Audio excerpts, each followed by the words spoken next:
Let's do this. Yes, guys, welcome back to another video. Welcome to the George Benson Football Channel. For me, this is the biggest game that we have got so far in this Club World Cup. I know there's only been two, but when you look at Chelsea's group, Flamengo, that is the team that stands out for me. They are currently top of Serie A in Brazil. 7 wins, 3 draws, 1 defeat in their 11 matches in the 2025 season. This is a big one for Chelsea because win this game, and the likelihood is we're going to win the group. Then maybe we can rest some players against S Tunis in match day 3 of the group stage. I think Chelsea should be going all out there for this game. Maresca has kind of hinted that he might be willing to make some changes, that we might not be going with the full strong team throughout the whole tournament, whatever. I think now that we're here, we've beaten Los Angeles FC 2-0. Chelsea should just be looking to go as far as we possibly can in this competition. And by the way, if you're still enjoying the Chelsea news videos, the vlog that we did the other day, 6 things, please do smack a like on this match preview and make sure you're subscribed to the channel. Tomorrow's vlog is going to be unbelievable. I was so dead the day of the last game, I'm not going to lie. But tomorrow, I'm flying from Florida, first thing in the morning, up to Philadelphia. I'll get in at like 9 o'clock in the morning. We're going to have the full day. And then I fly back to Florida the same day and then back again for the match on Tuesday, which, by the way, I don't know if you guys have been paying attention to the weather in this Club World Cup. There's been a few kickoffs that have been delayed due to thunderstorms and postponements in-game because of the weather. The weather in the US can be absolutely bonkers, right? But this game tomorrow in Philly is in the middle of the afternoon and the forecast is for 31 degrees C, which is bloody hot for a football match, I'm not going to lie. But Tuesday, at the same stadium, the Lincoln Field Stadium, whatever it's called, it's 39. Like, my phone is telling me 39 degrees on Tuesday. I'm thinking, bloody hell, mate, what are we going to do? We're going to need the cap on front and back, I think. We're going to need it facing both ways. Bloody hell, man. It's going to be difficult for the players, I'm not going to lie. But I think on Tuesday, the game's a bit later in the day, so hopefully it will have cooled down by then. But this is a big one for Chelsea because win this, we win the group. I think it's pretty clear to me that Flamengo are the strongest side in this group. They're having a good season in 2025 in Brazil. They're currently top of the league. And they've obviously got some players that a lot of us might know. Quite often with the Brazilian teams, there's a running, recurring theme that goes throughout when they play against European sides. And we'll talk about that in a minute. But we obviously know Jorginho is in there. I think they've got Everton as the striker, not the football club, but the Brazilian forward. They've got some players in there that we would all know. Gerson, I think there's a Juninho in there. So this is a team that are going to be going into this game, and this is always the case, right? When it's a South American team against a European team, especially in a Club World Cup, normally you'll see it as a final. It's Champions League winners, CONMEBOL winners. But this is going to be huge because the South American sides have all made brilliant starts to this competition. Both River, Boca Juniors, they got a good draw against Benfica despite having 9 men come the end of the game. Flamengo won 2-0 and they looked very good in that opening match too, which is why I'm taking them seriously. So what I'm expecting, and I think what the Chelsea players will be expecting, particularly Enzo Fernandez, I would love for Enzo to score in this game because Brazilian sides are traditionally very aggressive when they come up against European teams. Not just European teams, but just in general, club football in Brazil, it is feisty, it is aggressive, same with pretty much anywhere in South America. So Chelsea here, I am a bit concerned, right, for Moises Caicedo. I wouldn't be starting Lavia in this game. We're going to go through and build my Chelsea starting 11 in a moment. But I do think this is the kind of game where it could be very fiery. I could see there being a couple of cards potentially. Hopefully not red ones for the blue side, but we've also got to be careful because in this competition, I do believe if you get 2 yellows in the group stage, you miss a game, which I think is absolutely ridiculous considering how long but short the tournament is. Do you know what I mean? Like, I think yellow cards, whatever, yellow cards. If you get a booking in every group game, maybe you miss the last 16. That's what I would do if it was me. But we've got players that have got to be careful here. But at the same time, I do think we've got the strength in depth. I think we've got the options. Reece James got a yellow in that opening game. So did Tosin. But do I think they should start? Maybe. I think Chelsea should be going with the strongest team that we could possibly field, potentially, in this game. But at the same time, what I personally think the strongest 11 is something that we've not even seen yet. So when I build this Chelsea 11 in a moment, you guys are going to see something brand new, and I'm going to give you my reasons why I think this should happen. But let's begin, first of all, at the back for Chelsea. And I want to talk about Rob Sanchez here, because at the moment, we're seeing that Petrovic is going to be sold. I think he went in a bit too harsh with what he was saying to Maresca. He's saying, I want to be the number one, make me the number one. It's not really how things work at Chelsea, mate. And as much as I think Petrovic deserved to at least be given a shot here, because look, Sanchez might have had some good form towards the end of the season, but you can't tell me he had a great season, because I don't think he did. Yes, the save percentage numbers were high, but you also have to take into consideration with the goalkeeper, big saves count for a lot. They absolutely do, and they shouldn't be shied away from. But there was also so many stupid errors last season that led to goals from Sanchez. And if you want to be Champions League standard keeper, you can't be giving away multiple errors a season that lead to goals. And Petrovic didn't do that. So I think he should have been given a shot. But to go in aggressively the way that he did and demand being the number one, apparently, I'm not surprised that Chelsea have been like, nah, all right, Rob, you know what? You can have your spot.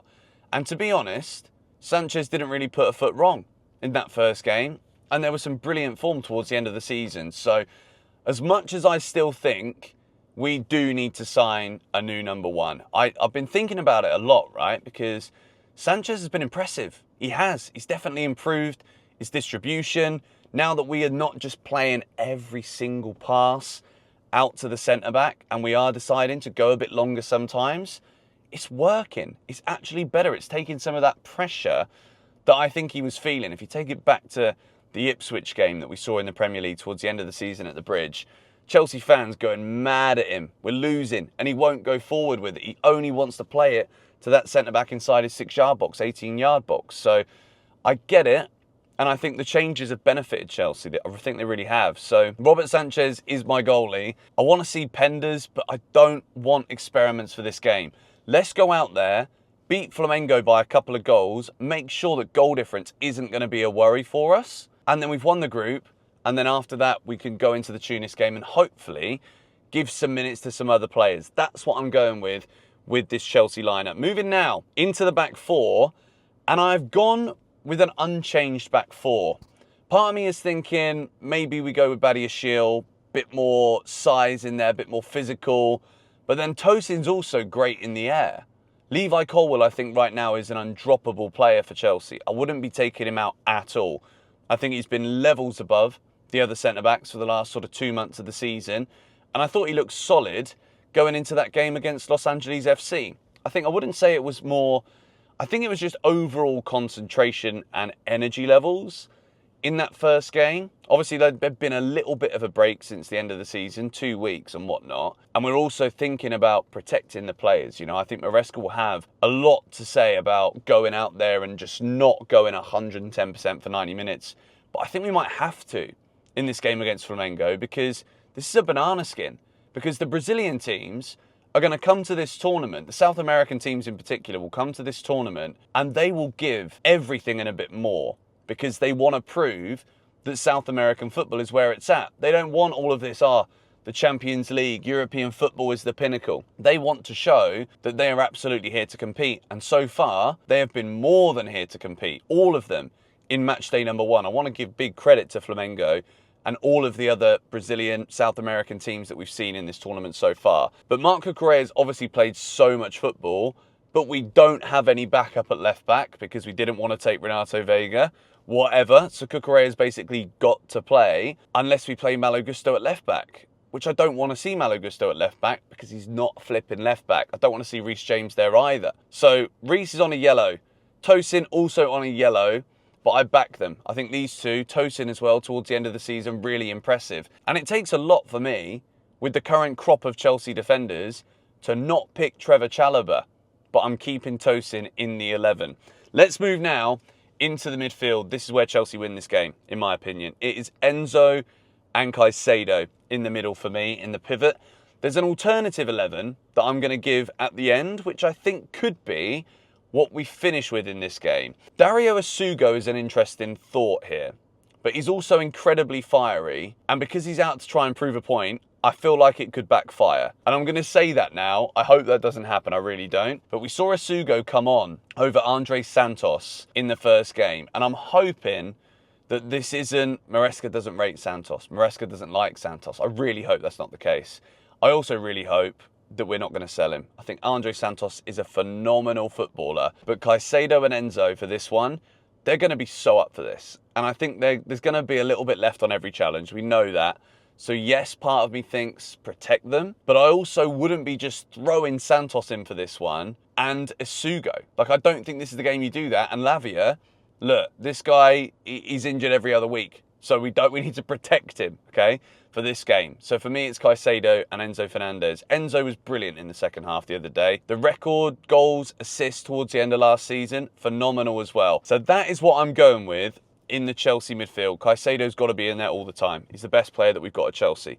Moving into this front four, let me know what you think about this, because the whole Nicholas Jackson left wing experimental idea is you either love it or you hate it. It's a Marmite topic of conversation.